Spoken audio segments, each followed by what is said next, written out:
Sridagong Pagoda in Yangon. It is a 700-year-old UNESCO World Heritage structure. It's 100 meters tall with tons of solid gold built on it and adorned with hundreds of carats of genuine gemstones like ruby and diamond. It's a really must-see area because you would find a lot of Myanmar people with their activities going around the pagoda. Second would be the Bagan city, which is very ancient, like 1,000 years old, with 2,000 plus ancient pagodas built by kings and people alike.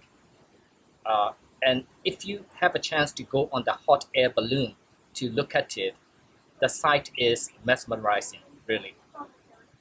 And the third would be Inle Lake, that is high up in the mountain of Shan State at an elevation of about 800 meters. And there is a unique community of people living there with their unique way of lifestyle. Like people row on the boat with legs, not with hands. And there are a few fish species found only in this lake in the world, nowhere else in the world. And it is also a UNESCO Man and the Biosphere location. Respect the local culture.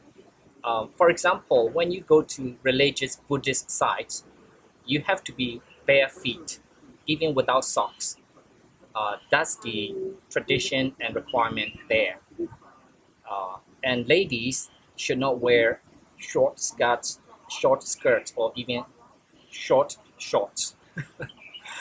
And when you hand in things or take things from people in Myanmar, you should always use two hands, both of your hands. And another tip is you should give enough or ample time if you're traveling around Myanmar, because the infrastructure and logistics are not that advanced. So you would have to expect for some eventualities. And also know the weather, because some places in Myanmar are very hot at daytime, but cold at night and in the morning. Myanmar would be aiming to attract even businessmen, not just tourists. Unfortunately, the Hong Kong Chief Executive, Mrs. Carrie Lam, has visited Myanmar in 2017.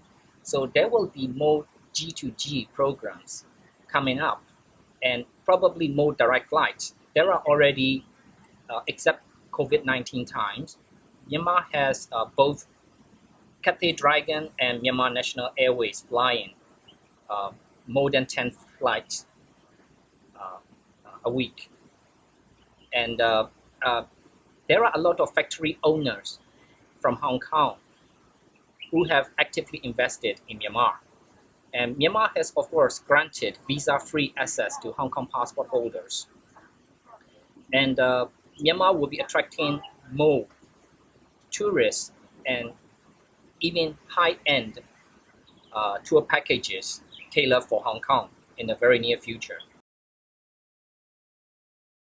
Myanmar is aiming to attract more tourists by giving more visa-free access and visa on arrival programs for many countries.